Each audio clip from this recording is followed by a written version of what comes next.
What's good, freedom fighters? How are you doing? And welcome to a Governor Wildstar exclusive with yours truly, Governor Wildstar. That's me. I'm not sure why the damn green screen is fuzzy right now. I've been trying to correct that. I don't know if it's that I don't have enough lighting when it's bright as hell in here or what, but other which way, we're still going to keep this going here. But I do appreciate you guys for jumping in and to this wonderful conversation that I'm going to be having with an extraordinary guest who I'm going to be introducing to you momentarily.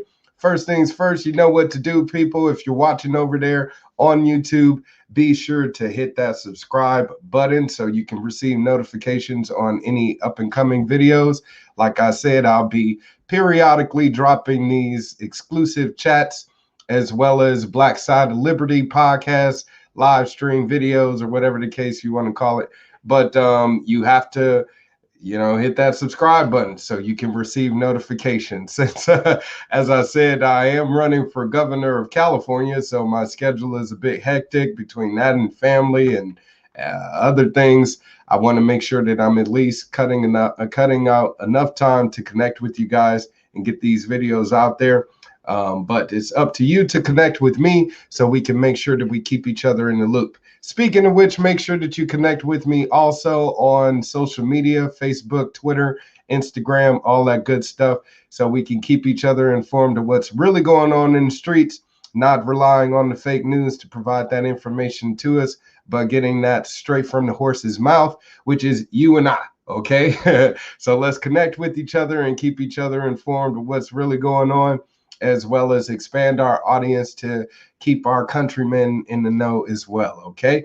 Speaking of being in the know, we want to know what's going on with these damn marijuana laws here in the state, since they are forever changing, and we don't know what's unlawful, what's criminal, what's going on. So I have invited a very special guest who is very well knowledgeable of what's going on, because he's dealing with all of this craziness his damn self. So I'm going to introduce to you my man, Darryl Cotton, who is a farmer for 151farmers.org and founder of the website. Thank you, Darryl, for being here with me. Governor Wildstar, thank you for having me. We really, all us farmers, appreciate you, the message that you're conveying, and the effort that you're carrying to try to get people to understand in this state how important agriculture is, and having our freedoms and our liberties to get on in life and do these things for ourselves, our friends, and our family. Yes, it's very important because California provides over half of the nation's fruit and vegetables. We want to make sure that we're continuing to be able to produce food for the rest of the country as well as ourselves. But also with those cannabis farmers, we have a budding industry, no pun intended, across the country. I just read that, I forgot what state just became legalized. I think it's New Jersey, New York, and New York. Right. Yeah, they just made recreational. And as well as Virginia. Virginia just became a recreational state as well. So I think over half states are going to use this to try to fix their budget shortcomings and their the deficits that they have in their retirement plans. Right. And it is a way to generate revenue for the state. I mean, if you tax it just like any other product, But like every politician, if there's a dime to be had, it's going to get spent. So whatever they're taking in, it's never enough. It'll be spent to put in their pocket more than likely. You know what I'm saying? Unfortunately, sadly, that seems to be the case. Right. So we need you in that office. We need you in Sacramento, young man. Oh, thank you so much. I'm doing my best to get there. We'll get you there if we can. Absolutely. With people like you behind me, I'll be there without a doubt. So no, you got our support. Thank you very much. And that's what I want to do, is I want to give the farmers of the state an opportunity to speak and be heard, as well as have that lobbying power with our elected officials that they tend to be robbed of right now. It seems to be geared towards they're being lied to. That's the thing. They're being lied to at the state and local levels, and especially in the cannabis industry and the licensing side of things. They'll spend tens, if not hundreds of thousands of dollars just to be told they're going to get a provisional license, not a permanent license. We got it. Hang on. Dog's out. Yes, over there. And You got that's an opinion on the matter as well. but no. I think the doggies are upset with the marijuana laws in California also. Let's go. Sure. Thank you very much, Healing Hip Hop, for the endorsement. God bless you and truly appreciate you, Brother TJ. And Fresno is definitely in the house. I myself and you also. And Cynthia, thank you for being here. All of the comments, you guys, definitely be sure to drop them during the show. I'm pretty sure Darryl would like to hear what you have to say, as well as if you have any questions for him as well, right? Happy to take them. And where I left off was, I've always seen cannabis, because I'm a medical cannabis patient, but more as a social equity opportunity too, because the Black, brown, and Asian communities have been historically oppressed by our nation's drug laws. So if legalization is going to mean increased economic opportunities, we have to look to bring up those that have had suffered the most under these drug laws. That, of course, with all of the people that are being targeted right now through the war on drugs, that we need to come together collectively, Black, brown, white, whatever the case may be, because we're all being targeted by these unconstitutional and unjustified laws. And like you said, if you want to be a business owner, you have to go through this lottery process, this begging to be given the opportunity to go into business from government officials. It's unnecessary, It's the biggest problem they have right now in Sacramento is going to be the looming water shortages, the crises that we face. There's just not enough water in our tributaries, our aquifers, to support current agricultural and, the urban demands for water. There's so many demands on our water supply. There's not enough water to do it. How do you justify bringing in millions of square feet of cannabis under license and know you can support that industry that evolves into retail sales, to manufacturing, all the satellite industries that will be dependent upon the plant? It's not being managed properly at the state level. I can tell you that. It's a looming crisis. And we'll probably see it this summer, to be honest with you. Yeah, sadly to say, with the summer months creeping up quickly, I'm pretty sure there's bound to be some issues with water shortages, as well as possibly even threats of more wildfires due to faulty equipment. You're right. Our electric providers. But you're right. With regards to the water shortage, a lot of people don't realize how dire the situation is here in California. Why should more people be paying attention with what's happening with the water source here in the state? Great question. And the fact of the matter is it affects us across the board. It affects food prices. Everything is affected by, if there's not enough water, then we have to scale back. And if you just take a hard look at what an acre of almond trees is going to take for water, that's measured in an acre per foot per year. Well, these guys will come in and they'll assert their values under environmental impact reports, California's Environmental Quality Act, CEQA, and they'll submit that it's going to be, 30 acre feet per year. But there's no meters. There's no way to tell. And that was the problem with Sacramento. How come you can give me millions of square foot of canopy for cannabis, and these are heavy, thirsty plants when they're mature, and you at the state level don't know collectively how many licenses and how many square feet have been added to the demand that will be our water supply? And when you don't have water coming out of your tap, a couple things going to happen. You can't survive without it, but the price per gallon is going to go through the roof too, which affects every industry in this state. We have to get a control on it now, and we have to have people at our CDFA and our water authorities that really understand that this is a crisis and it has to be managed at an intelligent level. Right.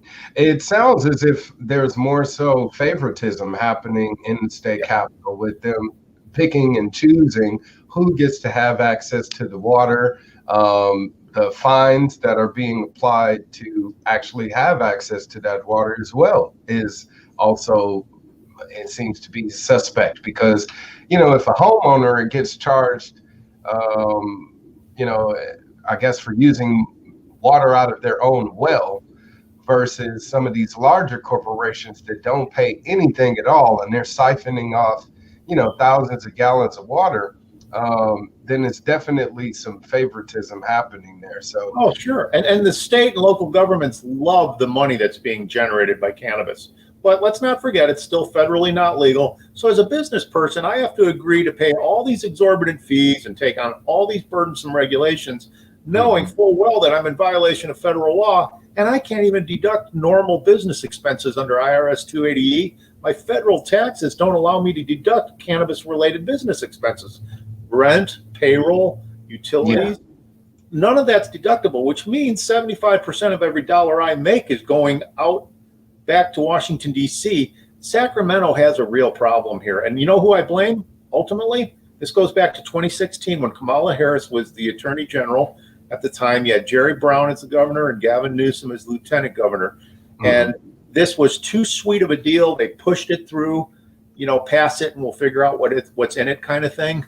Yeah. And now here we are 4+ years later, and this burgeoning industry is limping. It's not growing. It's actually become an anchor on the cannabis economy. So are we going to see that across the country? You betcha. Exactly. And that hindrance came more so through policy and action or policy enforcement more than anything. Yeah, but the special interests all had their say. If you read that initiative, it's like, well, who didn't they take care of? Well, the patients, but everybody else, every lobbying agency, everybody had their finger in the pie. And here we are today without there's no adults in the room. This thing is just running wild and reckless. And the problem is people are still spending tens and hundreds of thousands of dollars to get these provisional licenses, which aren't the actual annual license. It's one of those licenses that's kind of there, but it's not there. And the Bureau of Cannabis Control, BCC, can simply revoke those licenses anytime. Right. So I'm sounding the alarm that it's going to be a water crisis that says, hey, sorry, we got a water crisis. You cannabis growers have to understand, pull back, no more watering. Even if it's your own well, that well's served by or serviced by another area. So it affects us all. And it all goes to the environmental impact, salmon and, industries that were there, had a history like vineyards and things. What do they call it? It's generational approvals or something. It's escaping me. But one of those things, those vineyards, even though they pay less in taxes, have been there longer and are going to most likely have the rights over water that's being fought over. That's ridiculous. And one thing that I guess I would like for you to do, if you could, just give the viewers out there a rundown as to your own personal experience and kind of the barriers that you've had to jump over just to be in business yourself as a cannabis farmer. Well, as you may know, and your viewers may not, I don't like to make problems and sound them out if there's not a solution. So I started developing aquaponic systems 10 years ago that relied on recirculation of water between the fish tanks and the plants. And I have now developed systems, and they're up and running in my farms. We grow avocados, hops, Valencia, Chimatoya, mulberry. I can go on and on, but all your traditional crops are coming up with less than 5% of the water compared to a soils crop, and it's organic. You can't put anything on the plants that would harm the fish. You're seeing some of them there. And if you visit us at 151farmers.org, you'll see some of this. I would also encourage you to meet me on Facebook at our 151 Farmers page. And a big one for me is band members. We have a special group that talks about the politics, the regulation, and the law that is cannabis here in California. And we want people to understand we're not influenced by lobbyists. We're not influenced by favoritism and cronyism that is with our politicians. We want those that need the plant, need the food, to understand this is a critical junction right now that if we're not careful, we'll lose it, and we'll lose it for generations. We must manage these laws better. Excuse me. Speaking of the laws, you said there are a few current, I choked on my tea there. My dog's howling, you choke. You said there are a few cases right now being that are litigated litigated in the district courts, right? that the people of California should be paying attention to. If you wouldn't mind, can you give us a rundown also of what those cases are and why they would be impactful to the people? Sure. There's some real warriors out there. One of them's Anne Marie Borges. She's up in Mendocino, and she was a farmer, did really well in real estate. And we become almost reluctant activists because, we were set. I'm 60 years old. I kind of knew where I wanted to go for the next 10, 20 years. And it wasn't to be a cannabis activist. But what happened is they take your properties and they hold it over your head and they say, you're going to get this license if you do this, this, and this. And then they keep moving the finish line. So you never quite get there while their pals, those with, special favored status amongst the decision makers always seem to get there first. So you're out all this money. They've basically shut you down. They've devalued your property by 100x. What we've finally done is people like Anne Marie Borges and myself has taken these matters into federal court. Now you have civil rights violations, you have antitrust law violations, monopolization laws that are being violated. And the fact is the federal courts must hear those cases. They're non-discretionary. They don't like to hear them because it's got a cannabis influence, but we're not talking cannabis. We're talking federal laws that are being violated. And while the state and federal cannabis laws don't align, and I blame the state of California for that primarily, they sort of 10th Amendment right. But that same right isn't applied equally. It's not applied in immigration and everything else. But I don't want to go off track. When I take this into court, in federal court, I want the federal judge to say my civil rights were violated, agree to that. And then there's a Latin term called res judicata. Once I have that decision in a federal court, I rush it back to state court, and then we argue damages. We have compensatory and damages that would try to recover our losses, but more importantly, repair the law. Right. And if Prop 64 is built too much on special interests, we have to start with that, undo it, and get back to medical nonprofit. Because the problems occurred in recreational, quote unquote, recreational for-profit. And I mean, I literally could sketch a solution to this on the back of a napkin at lunch that makes sense to the legislature. Okay, it makes sense. It repairs and corrects things. But that's not what they want. They want this chaos. And I think we can say across the nation right now, that's what our government leaders are more or less selling is chaos. Well, they benefit from a chaotic type of scenario because it legitimizes their position in it all to come in and say, we have solutions and trust us to. And what is that solution, Nick? Most of the time, throwing money at things. Exactly. Money they don't have. Right. Taxpayers' money, and money that we don't have right now because they're not allowing us to work. Yeah. So it's definitely putting a big dent in people's pockets, but also in the state budget's pockets, because if they don't have tax revenue to spend on these endeavors, where are they getting that money from? And that's where the closed door activity with special interest groups comes into play, because those are the ones pulling the strings behind all of this, because they're the one funding them. Yes, the shadow governments. Exactly. Now, where do you stand on term limits and things like that? I mean, are you looking at ways to put in check, how long these people can stay in office and how they can be influenced by special interests? Where do you stand? Yeah. I think, we already have term limits for governors in the state. You can only serve two terms, even though Governor Jerry Brown found a loophole to that. And indeed.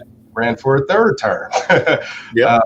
But I guess since his last term in office, that loophole has been closed for governors. But as far as legislators, assembly members, they definitely need to have their terms limited, because you have people like Nancy Pelosi and Dianne Feinstein, Maxine Waters, longtime career politicians that stay in power. Longer than we've been alive in some cases. Yeah, and have created this gerontocracy, a new word that I learned today, to basically explain the government. It's a group of people of a certain age group, usually, our elders, that are dictating what the rest of us should do with our lives, even though times are changing and they're completely disconnected from the public census, which is live and let live. I mean, the majority of people don't want to violate someone else's rights if they're not hurting them, you know? So, Nope. right, there we go, 151farmers.org. And this is why I did this. I created these small gardens, these farms, so that we would have control over what was going on our properties as it relates to housing people that need help. Maybe they need a hand up, not a handout. But by taking these gardens and putting them in an urban opportunity, we're teaching people there's a reason to get out of bed every day and generate your own revenues, make your own food. You know, we have the highest rates of diabetes and overweight and all these weight-related, food-related issues. We have to get back to organically grown food anyway. Why not make cannabis and hops and all these other crops part of the solution, not part of the problem? Yes. So this is posse comitatus. This is being in charge of your own area, because not all our solutions come from Sacramento and DC. Exactly. We can really generate that with the right type of local and state governance, a framework that lends itself to that. And that's what I'm hoping to establish here. And I think one of the things, and we said it earlier, is that it's going to be a looming crisis in water anyway. Why not incorporate some of these ideas as a way to generate industries that currently don't exist, urban farms that make money? Exactly. Believe it or not, that's also what I've incorporated into my campaign platform was an offer for community gardening through my Gold New Deal. I believe that's also a solution to end hunger in our state. You know, yes, sir. Food shortages, those people that unfortunately don't have enough money to afford organic foods that go to the grocery store, and you know they see a markup on these products that's completely unaffordable, you know. But if they're able they taste entirely different. You know, when you're growing organic, like with our fish-fed gardens, that lettuce and basil and everything we're growing, it will have a distinctly different taste. It'll be broad spectrum, as cannabis is as well. We can't put anything on the plant that would harm the fish, so they become our canary in the coal mine. And we just need politicians and leadership to sometimes get out of the way and let these things evolve. Right. It's sad that a lot of people don't understand that it's really that simple. If government got out of the way, reduce the regulation, reduce the overtaxation, you know, and the overbearing presence on businesses, we would have so much more innovative products and, you know, industries be created and money-making opportunities for people, jobs and all sorts of everything. Another possibility of growing more cannabis is growing more hemp. You know, it can be used to then build homes. 3D printed homes I talked about also increase the amount of oxygen that we have in the atmosphere here to create more water using those atmospheric water generators. Well, hemp is a carbon sequester. So to your point, if you're using it in building materials, structural elements, you know, that's a 30, 40-year carbon sequester. That's always going to be pulling CO2 out of the air and, you know, reducing the greenhouse gas effects. So there's a lot of innovative things we can do. I mean, there's a company in Kentucky right now that's making what looks like oak floor panels out of hemp. So we can, as a small minority disadvantaged business type entity, as these urban farms go, get contracts with Levi Strauss and various companies that will buy that hemp. Right. Now, are you going to get flat rich on this? I don't think so. That's not the idea. The idea is to socially evolve into something where spin-off industries come from that. You know, people will come to you and say, hey, that's a great little farm you got there, but you can't make these floor panels. I'll buy all your hemp. So you're not rushing around looking for the next dollar. The dollar's there. We sell advertising, even, you know, like the local corporate sponsors help sponsor our tubs, we call them rock tubs, that each plant base is set up on there. But at the end of the day, the foundation of all this is fish and a tank. And once you have that, you're not bringing in fertilizers, insecticides, and fungicides and doing all those things. So we really need to, you know, educate even our higher learning institutions, you know, our ag colleges, that there are some other ways that we have to look at growing and not just come out of this, as a, cookie cutter agronomics approach to growing tens of thousands of acres of almonds, for example. I mean, it doesn't make sense the way we're doing things.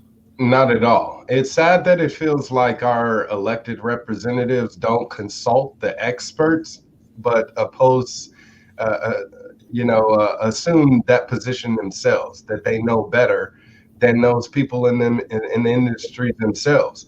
I've also seen products where it's like they've made bricks out of hemp, you know what I'm saying, that are just as strong as a brick, if not stronger. Why are they not being used? We could be using that to build homes and reduce the costs for home builders. Now we have affordable homes being built. And hemp is a lightweight material compared to steel for aluminum aside. But the energy content in hemp is such that, it can be used as a fuel. It can be used in textiles. It can be used for auto parts, for example.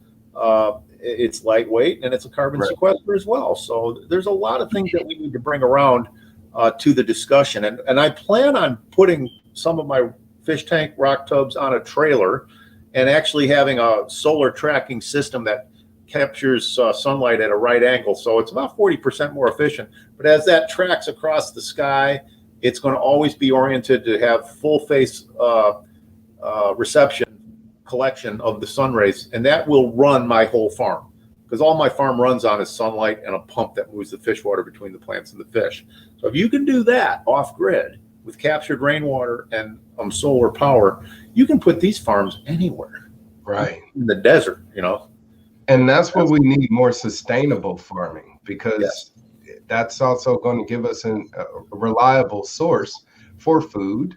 Like you said, there's multiple benefits, because it can also create energy and other type of benefits for us to utilize. So, ask any of your competitors, anybody else running for governor, what their solution is to the water shortage, and they're going to spin out the same old rhetoric that you hear, one campaign after the next, and nothing happens. I mean, when you look at Gray Davis, what led to his recall? Right. Remember? It was Enron.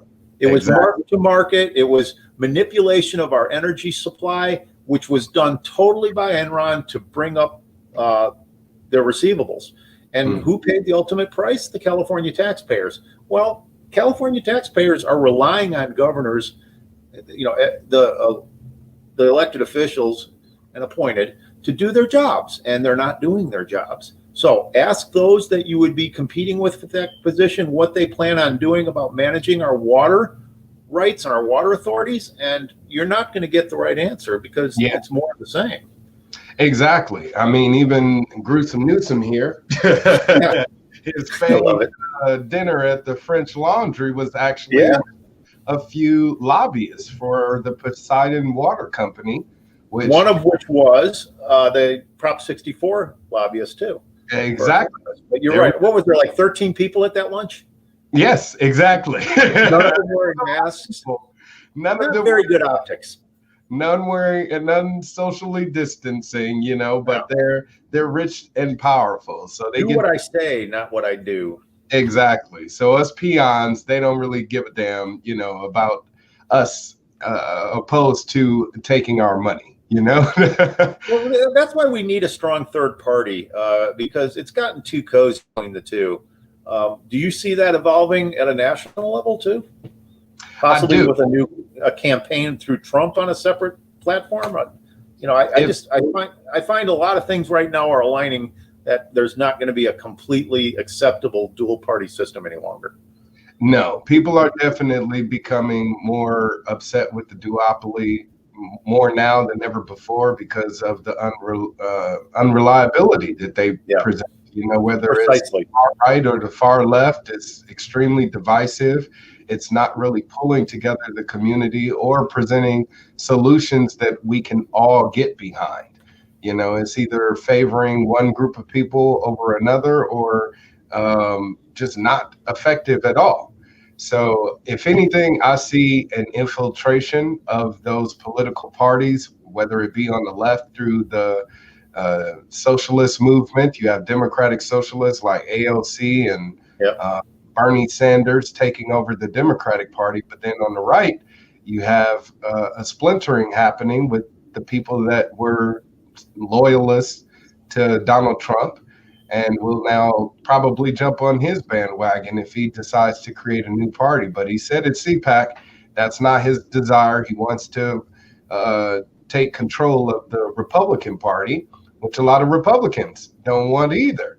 So you may see them either try to weed out people like Trump and his supporters or start their own party themselves. But me as a libertarian Republican, if I'm elected in the state of California, I definitely will be separating the two and showing people that there's another alternative. I think you get put at risk when, the lobbyists find their way, they got your ear, they got bags full of money, and then the next thing you know, you're losing your magnetic north.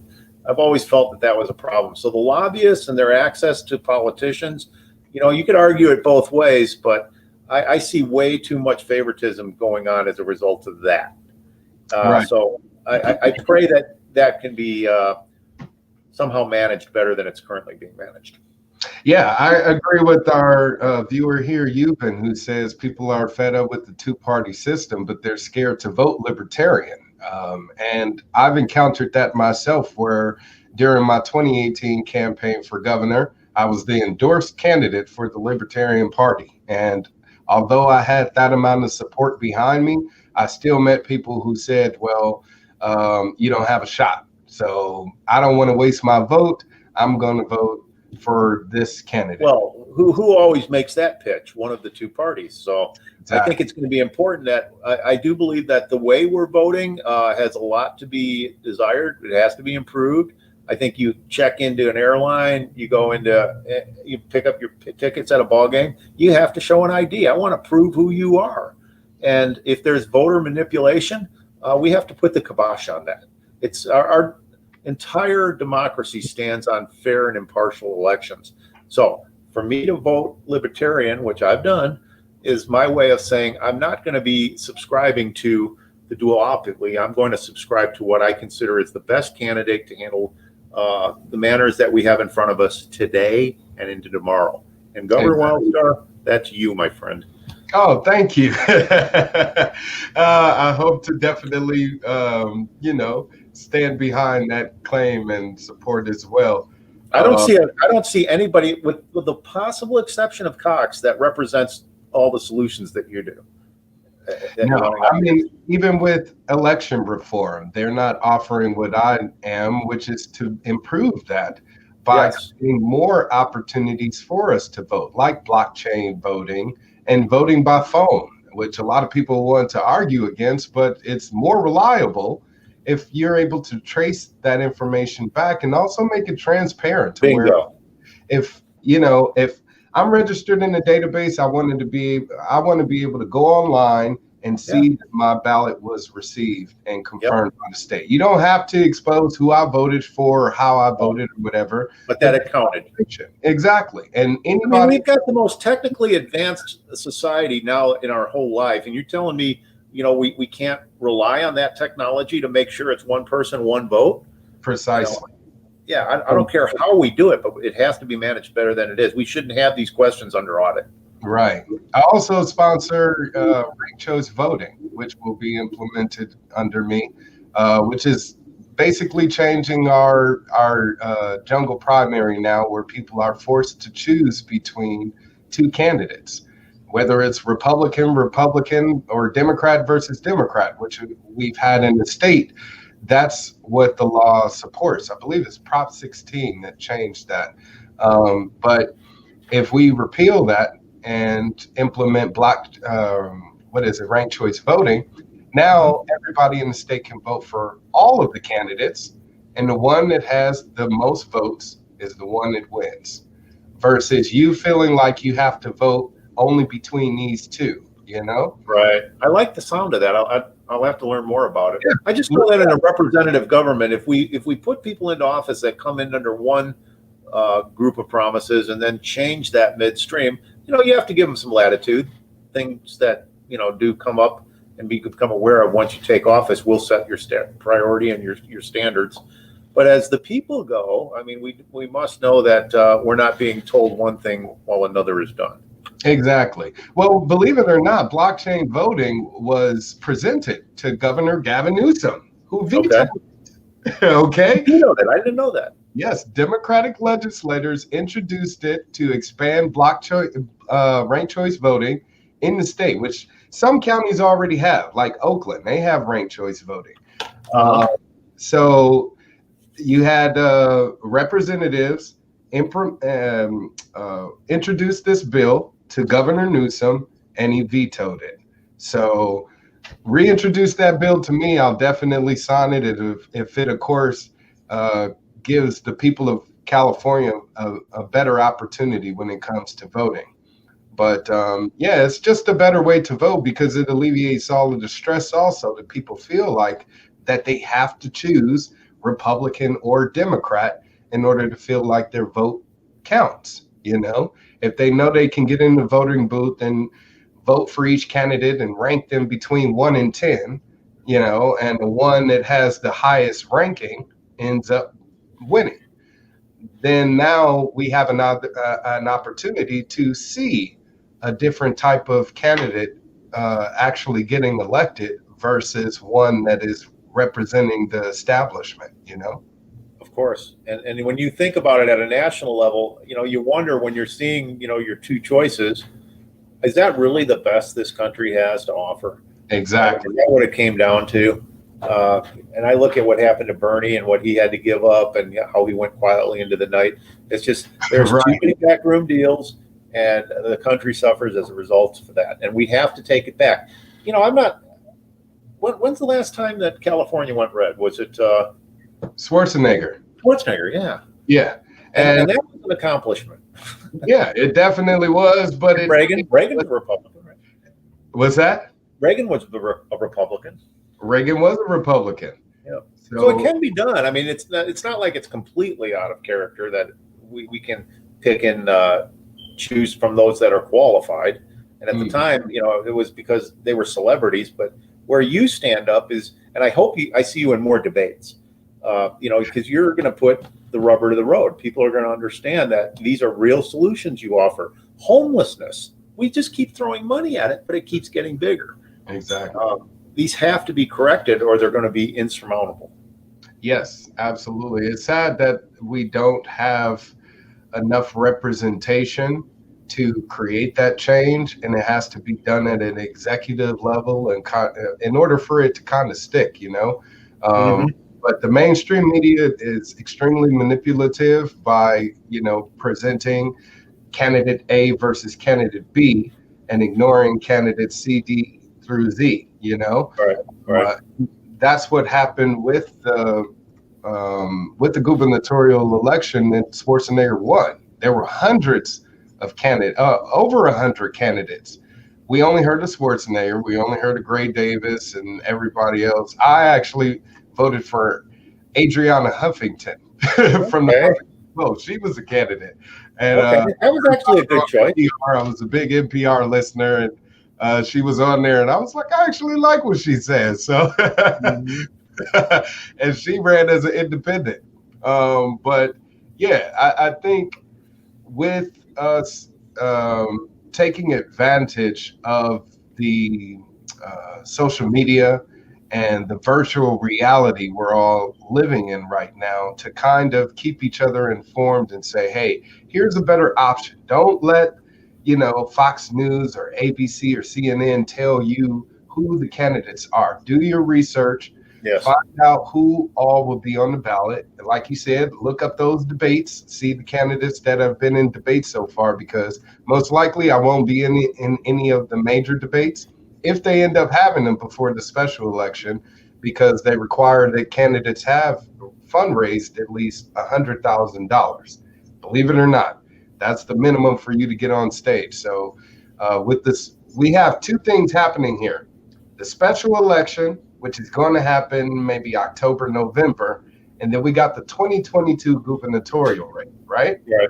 So any day now, the Secretary of State could declare that we'll have this special election, in which case I don't think we'll have a debate because Newsom isn't going to want to debate any of the candidates. No. he's just going to keep doing what he's doing and, campaigning around the state, making it seem like he's a savior. So does that mean even though you have enough signatures, he skates into 2022? No, we got enough signatures. If we are able to also motivate the people of California enough to vote yes on that recall, then he gets moved. If not, then yes, he skates all the way to 2022. But if the people of California vote yes to recall him, if we get 51%, then whoever gets the most votes in the second portion of that ballot, which is who would you like to replace him, takes over the job 10 days. Can you let him? Yeah, that's what I look forward to seeing happen, and that's an October vote. October, November, before the end of this year, we'll have that special election. So, like I said, any day now, hopefully the Secretary of State will confirm we've met that signature threshold, which was 1.5 million, and we collected 2.1 million. Nice. So, people have had it. And based on where we stand right now with COVID, I mean, we're coming out of that. Do you think this state has handled it properly and fairly based on the research and data they had? What would you have done different? Not state officials, because, of course, they're more so, against the signature gathering process. So because they are Democratic leaders, they think that the signature gathering is suspect.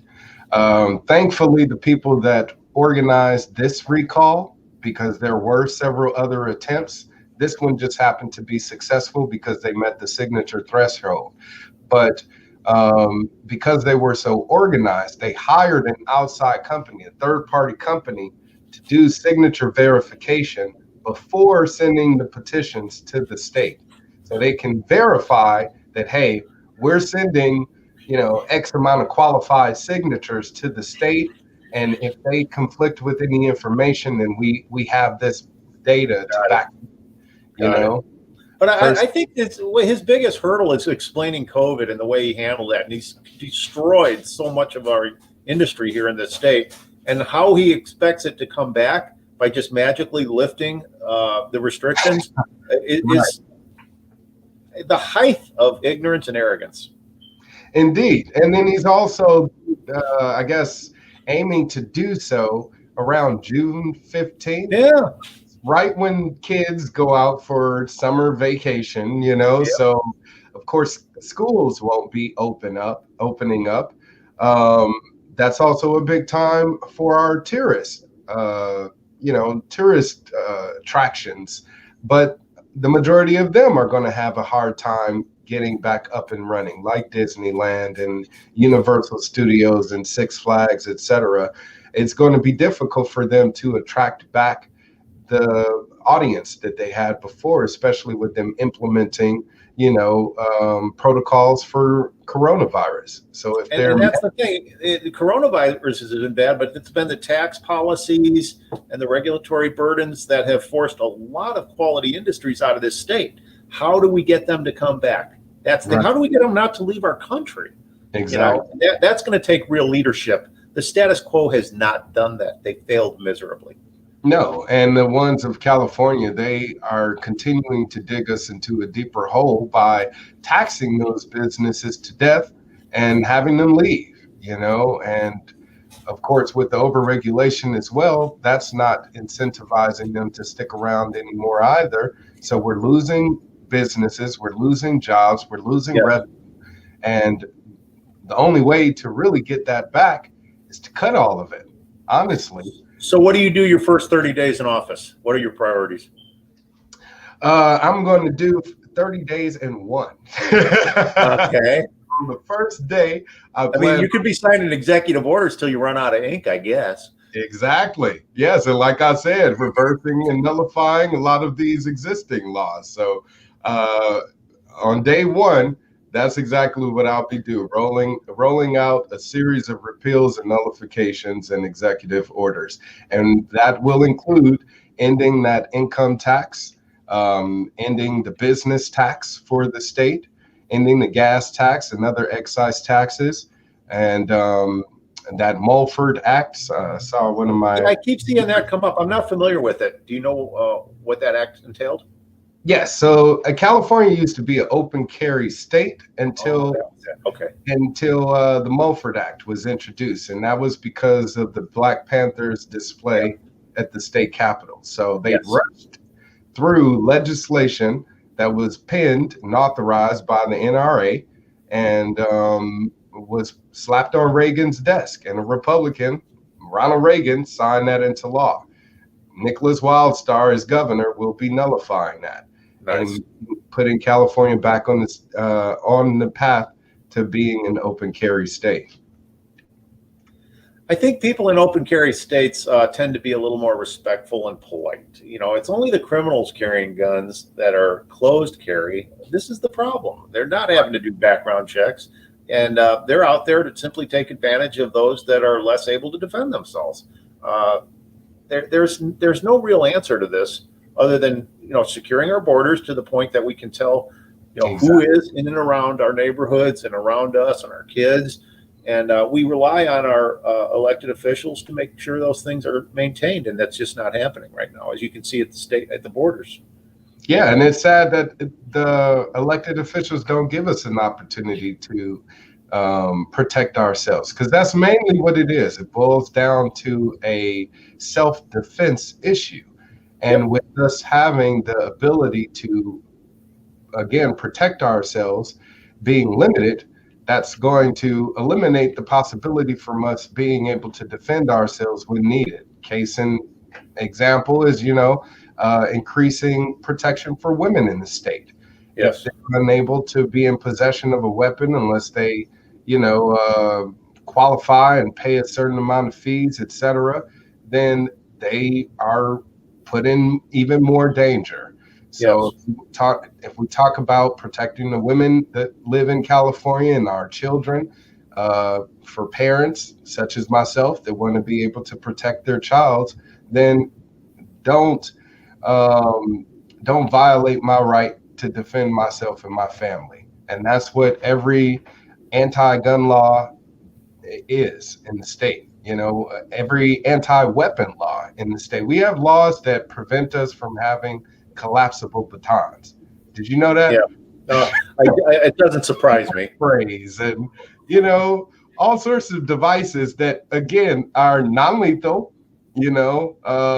but are tools that we should be able to have access to defend ourselves. It's sad.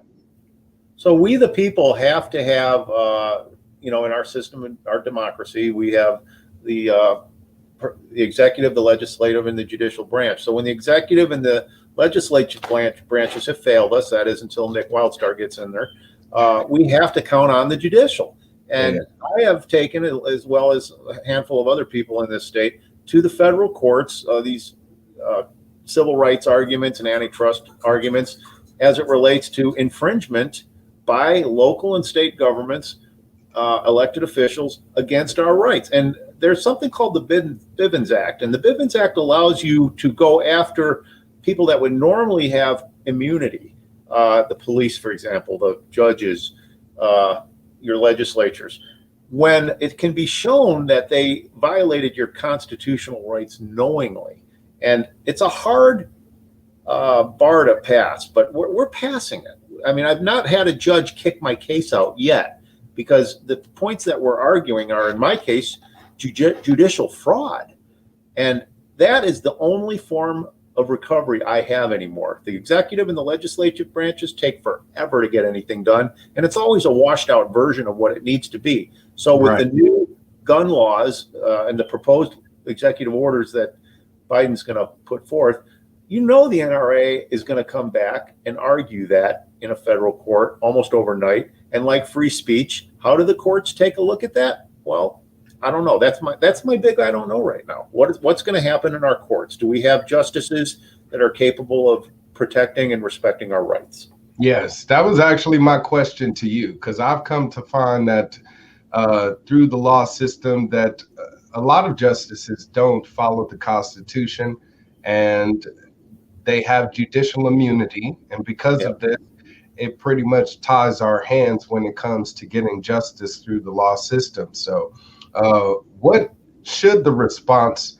of we the people be if we aren't able to have those changes through the judicial process, the legislative process, or the executive process?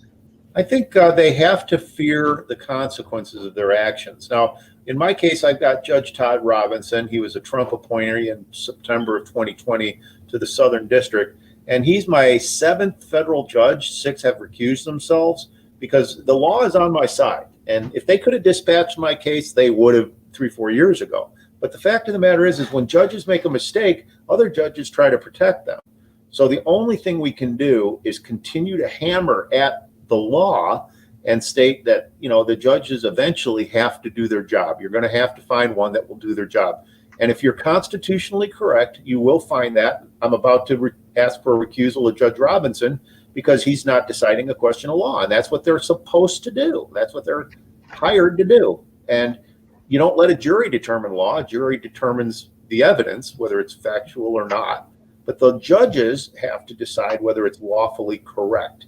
And in my case, I have a question of legality that no judge in 4 years has answered. They kept hiding it because what? It's got a cannabis, foundationally, it's related to cannabis. I think that argument sailed long ago. We're not even dealing in cannabis anymore. We're dealing in hard and cold, hard facts of civil rights violations that have to be adjudicated. And I pray that we'll find a justice to do it. We might have to go to Hawaii and seek a change of venue, because California judges have all been sort of tainted by the paint that they're coloring themselves with here. Yeah. And even with what you're going through, it's been an extensive process. It's been, 4 years now? 5 years, 10 years? Yeah. 20? What are we going to do here? It's ridiculous. I know. We should have to wait on them to abide by the law. And you got to keep hammering at them. Not everybody can do that. I mean, it takes, you have to have the time. And in my case, I don't have any money, but I have the time and the energy, and I won't quit pursuing it because I want vindication. There's not a dollar amount you can attach to this. I want the decision because hundreds, if not thousands, of other decisions rest on this. Can the courts be used to enforce an illegal contract? The answer is no. That's law school 101. Here I am 4 years later waiting for an answer to that. And just yesterday, Todd Robinson danced around that issue. Why? Because the minute he says that the courts can't be used for that, there's about a dozen judges that are going to look pretty bad that they took 4 years to get, had some association with this case and didn't let it happen. So cannabis is the plant that represents the flag we plant on the hill of democracy. It really is. Wow. And it's because they're freaking greedy. These people, all they see is money and taxes and excise and sales and everything that come with it. But there's somewhere down the road, there's a farmer growing that. And he's got to support a family. Exactly. His neighbors, and there's patience and everything. I want to go back to that. I basically want to make it that it's a nonprofit aspect again.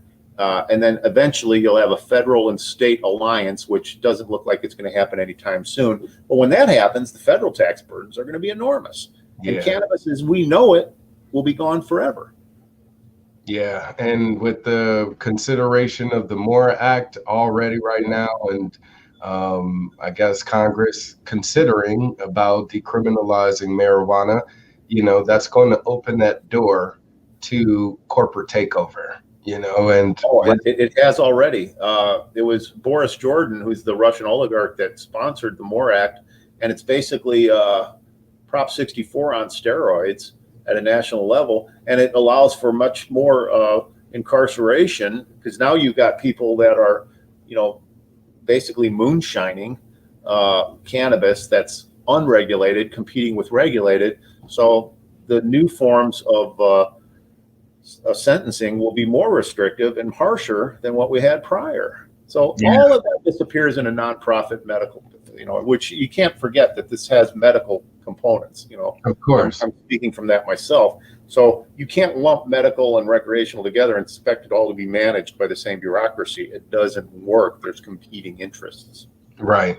And the saddest part about it all is, these elected representatives are being completely honest about their their engagements, and the closed door deals that they're actually approving of, because they're not beneficial to the rest of us and only favoring them and, their buddies that get rich off of it. So it's sad that we again have this current state of affairs, but hopefully people will become more aware of them quicker than ever before, since we need to start taking action now instead of waiting 5, 10, 20 years, like you said. We don't have that luxury because, No. the further away that train gets from the station, the harder it is to recover it.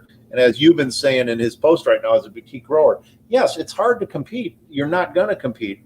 The thing is I need strains that are non-psychoactive, that are broad spectrum, and the glory days of recreational cannabis is going to be in couch lock high THC strains.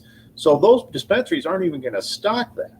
I need to be able to grow my own to satisfy my own personal needs. And then the essential oils that come from that, which is a highly concentrated form that's removing the carcinogens.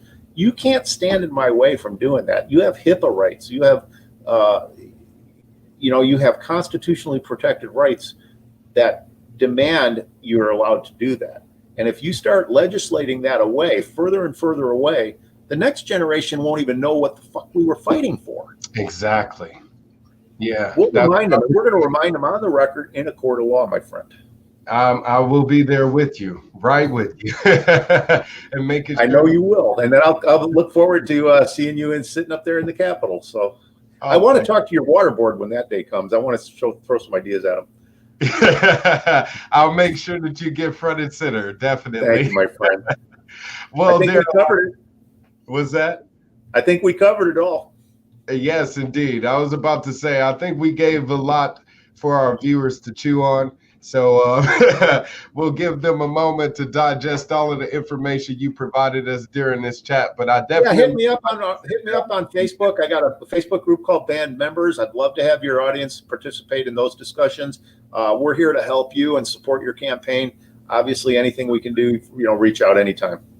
All right, you guys, you heard it here. Right. Connect with Darryl Cotton on Facebook. You said bad members? Banned, because I get banned out of all the other cannabis groups ban me. Because I call out the lobbyists and the lawyers when they're like, oh, you can't do that. And it's like, oh, right. I'm sorry, but you guys got us into this mess. So if you want to be a band member, come join us. Sounds good. That's a place where my brother. Definitely. All right, good luck. Keep up the great work. Sure will. Until then, take care, brother. And then back at you. Thanks. All right, you guys. That again was Darryl Cotton, cannabis farmer from 151farmers.org. You can find that information down at the bottom of your screen, as you can see. Please definitely visit him. Find out more how you can get involved in a sustainable farming fight out here in California, because we need that in more ways than one, not only to expand our cannabis farming, but introduce farming to the next generation and, get some more fruits and vegetable providers out here, and more innovative ways to grow those products as well, instead of being wasteful, and continuing that going, because that's what people like Gavin Newsom is going to do. He's going to keep stretching this out with his corporatist buddies to make sure that they are benefiting more than we, the people. And if we want to flip that to make sure that we are benefiting first and foremost, then we have to make sure that we are supporting people like Darryl Cotton by visiting 151farmers.org. As you saw, you guys, I dropped his webpage right there, which you guys can check out. 151farmers.org provides much more information than we were able to cover here. But there's a lot more to be spoken of. So like I said, I will be inviting Darryl Cotton back to talk about that, talk about things more in detail in the future. And in the meantime, I do appreciate all of you guys for being here as well. Yeshua and Euban, who dropped a lot of comments on me. And yes, Euban, I hope you heard. He asked me what was my stance on the Second Amendment and how I plan on making California a constitutional carry state. I hope I covered that for you by letting you know that I will be reversing and nullifying any and all gun laws in the state of California. That's the best way to do it without creating new laws or by executive order. Just make the shit law. Exactly. So he said he was a bit late, but another great interview. Thank you. Thank you. Thank you. Yes, please definitely stay free, stay humble, stay liberated, people. Stay focused on the task at hand because we are fighting for freedom every day. Definitely get involved in the fight by visiting again Darryl Cotton's website, 151farmers.org, as well as heading on over to taxationistheft.info. Taxationistheft.info. If you guys haven't heard, it's my man Dan, Taxation is Theft Berman's website, to get our promotional gear to let people know about how taxation is stealing from we the people. And you can get that message out by getting gear here from the website. There's lots of gear that you can buy: hats, t-shirts, bumper stickers, all that good stuff. My favorite shirt, Taxes Pay Killer Cops, is also on this website. So you guys can get that shirt from here. Please be sure to use my code GOWILD2022. That's GOWILD2022. So you can get a discount on those products as well as make a contribution to my campaign. See, you help him, you help me, you help we the people. Simply by putting your money where your mouth is and helping us spread the message about how taxation is theft. And you can also head on over to nugofknowledge.com. That's Nug of Knowledge, Nug with 2 G's of knowledge.com. If you want to buy some hemp products, some CBD products that are very potent, and also be able to make a contribution to my campaign by using the code WILDSTAR. So use code WILDSTAR on any purchase on nugofknowledge.com and you'll get a discount, as well as, again, be able to make a contribution to my campaign. So please definitely do that if you want to make sure you get some quality hemp products. And if you also want to help with my fight for freedom, because I'm still battling out against my own case for charges for recording in court, and I'm going to battle this as far as I need to. Like, you know, Cotton said, I'm sticking this through to the end. I'm where the rubber meets the road.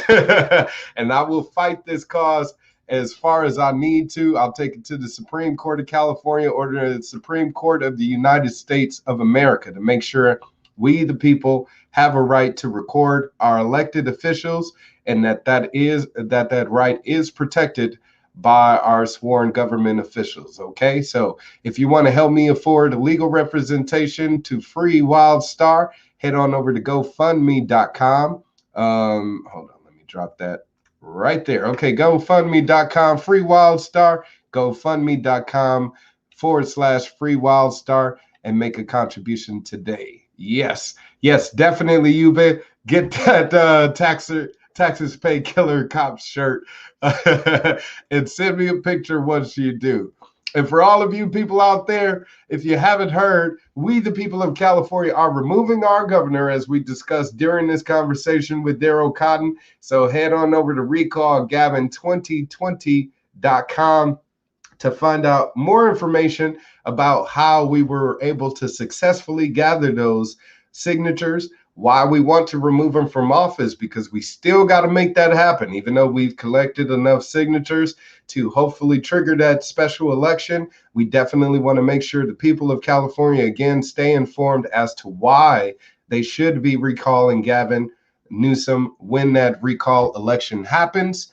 And of course, why they should be electing me, Nicholas Wildstar, candidate for California governor. So head on over to my website, wildstar2022.com. I got the sun in my face. That's not my beard.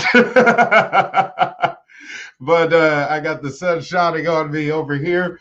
And we want the sun to shine on the people of California once again. So head on over to wildstar2022.com.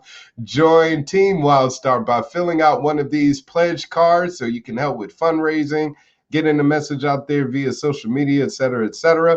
Or if you like to make a contribution, just click on this donate tab And right here, you can make a contribution to my campaign. I'm 100% funded by we the people, no special interest groups, no unions, no Wall Street corporatists backing me, okay? But we want to make sure that we're able to compete against those organizations, since they will be pouring millions of dollars into the campaign of Gavin Newsom and any other, political puppet that they want to get into office to keep their agenda going. So if we want our agenda for freedom, liberty, and justice for all to finally come to fruition, make sure that you put your money where your mouth is by heading over to wildstar2022.com and giving me any money that you can to help bring back liberty to the state of California, okay? So you guys, thank you very much for being here and enjoying this conversation. I hope you all did. I appreciate you all for being here. I truly enjoyed it myself, and we'll be coming back with another exclusive sometime soon. If I can carve a little time out of my schedule to, make one of these drawn out conversation videos, then I definitely will. I'll keep them coming. In the meantime, please share this video with others. Sharing is caring. It also helps us get the message out there to others that are unaware about my campaign, about the issues that we've discussed here, and what we should be doing about it. So please share, click like, damn it, simple things that y'all can do that can help this liberty movement move forward. We need synergy. I was just talking to Elliot Axelman of the Liberty Block earlier, who I did an interview with, which you guys should also check out. And he was saying that we need to have more synergy in the liberty community. If we just simply liked each other videos and shared each other videos or commented on each other's videos or posts or whatever the case, then that would help expand our audience, expand our reach, let other people know about what we're doing. And that's what's key for us in order to advance what we're doing here. So please continue spreading the word, doing all that you can to help get this liberty movement going. And I'll definitely play my part in this every step of the way. So I appreciate you guys again for being here. Come back next time. And until then, long live liberty, y'all. Peace.